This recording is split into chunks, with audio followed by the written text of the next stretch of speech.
welcome to our first topic video. Now, these are only going to happen once a week, but what I'll do is just explain what our topic is this week and give you some ideas of how you can explore that topic. But this isn't a compulsory list at all, because what Mrs. Dilworth and I really want you to do is explore the topic in the way that interests you. So if you love making pictures, then maybe do the arty related ones. And if you love finding out new things, then perhaps do the finding out ones, but just do what interests you. Now, this week's topic is going to be the rainforest. So just keep watching for a few ideas of how you can explore the rainforest. So here are just a few ideas for the topic to get you started. So first of all, there's just general research about animals. There's a really good DK website, which I've linked below, which will get you started with that. But obviously researching in any way that you want is brilliant. Watching some rainforest videos with good old David Attenborough. And again, there are a couple of videos linked below to get you started with that. Listening to a soundscape and drawing a picture about it. So a soundscape being just purely the sounds of the rainforest, and then just the children drawing a picture of anything that they can hear or what they think the rainforest would look like from the noises.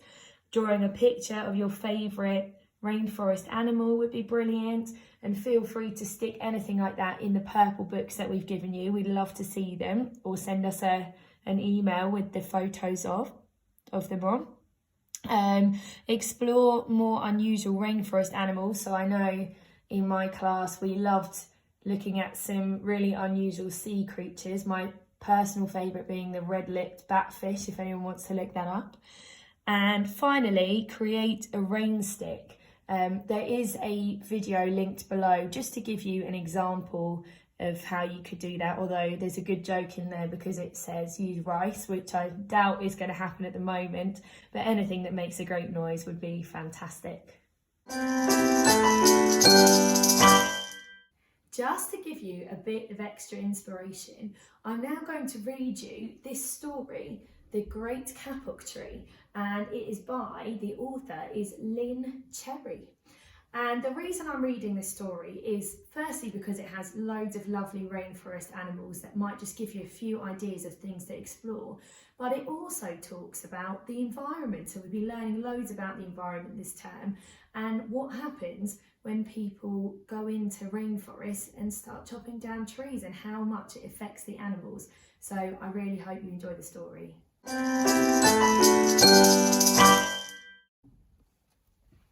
Two men walked into the rainforest. Moments before, the forest had been alive with the sounds of squawking birds and howling monkeys. Now all was quiet as the creatures watched the two men and wondered why they had come. The larger man stopped and pointed to a great kapok tree. Then he left. The smaller man took the axe he carried and struck the trunk of the tree. Whack, whack, whack! The sounds of the blows rang through the forest. The wood of the tree was very hard. Chop, chop, chop! The man wiped off the sweat that ran down his face and neck. Whack, chop, whack, chop! Soon the man grew tired. He sat down to rest at the foot of the great kapok tree. Before he knew it, the heat and hum of the forest had lulled him to sleep. A boa constrictor lived in the kapok tree. He slithered down its trunk to where the man was sleeping. He looked at the gash the axe had made in the tree. Then the huge snake slid very close to the man and hissed in his ear. Senor, this tree is a tree of miracles. It is my home where generations of my ancestors have lived. Do not chop it down. A bee buzzed in the sleeping man's ear. Senor, my hive is in this kapok tree, and I fly from tree to tree and flower to flower, collecting pollen. In this way, I pollinate the trees and flowers throughout the rainforest. You see, All living things depend on one another. A troop of monkeys scampered down from the canopy of the kapok tree. They chattered to the sleeping man. "Senor, we have seen the ways of man. You chop down one tree, then come back for another and another.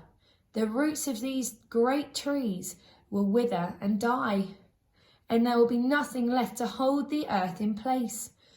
When the heavy rains come, the soil will be washed away, and the forest will become a desert." A toucan, a macaw, and a cock of the rock flew down from the canopy. "Senor," squawked the toucan, "you must not cut down this tree. We have flown over the rainforest and seen what happens once you begin to chop down the trees. Many people settle on the land.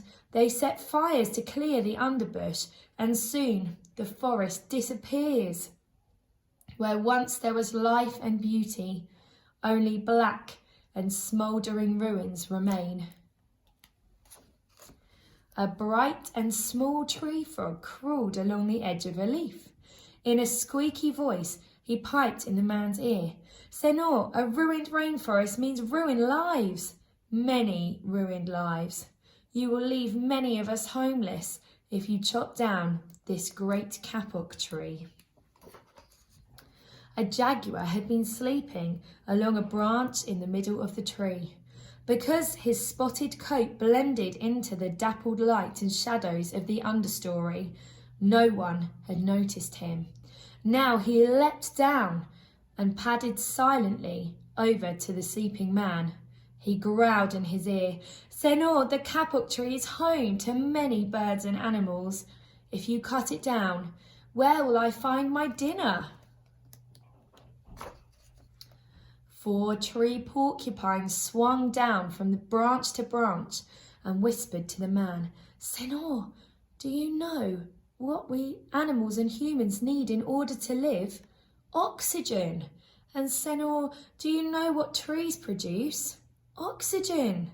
If you cut down the forests, you will destroy that which gives us all life." Several anteaters climbed down the kapok tree, with their young clinging to their backs. The unstripped anteater said to the sleeping man, "Senor, you are chopping down this tree with no thought for the future. And surely you know that what happens tomorrow depends upon what you do today. The big man tells you to chop down a beautiful tree. He does not think of his own children, who tomorrow must live in a world without trees." A 3-toed sloth had begun climbing down from the canopy when the men first appeared. Only now did she reach the ground. Plodding ever so slowly over to the sleeping man, she spoke in her deep and lazy voice. "Senor, how much is beauty worth? Can you live without it?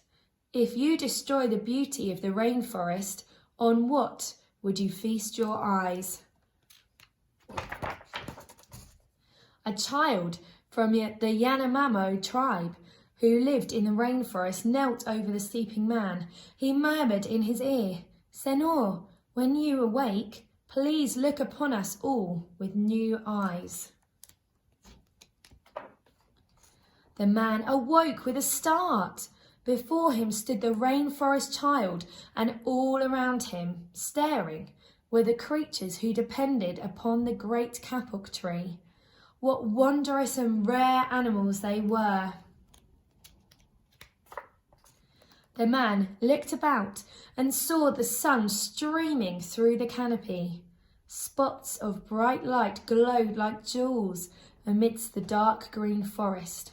Strange and beautiful plants seemed to dangle in the air, suspended from the great kapok tree. The man smelt the fragrant perfume of their flowers. He felt the steamy mist rising from the forest floor. But he heard no sound, for the creatures were strangely silent. The man stood and picked up his axe. He swung back his arms as though to strike the tree. Suddenly he stopped. He turned and looked at the animals and the child. He hesitated. Then he dropped the axe and walked out of the rainforest. Dear readers, I wrote The Great Kapok Tree to let the world know what happens to the rainforest creatures and to the entire planet when rainforests are destroyed. I hope that after reading this book you will help save the rainforests. The Great Kapok Tree is about the Amazon rainforest, a tropical rainforest, but we have a temperate rainforest in the Pacific Northwest of the United States that we must protect too. Please care for Mother Nature. Together we can make a difference.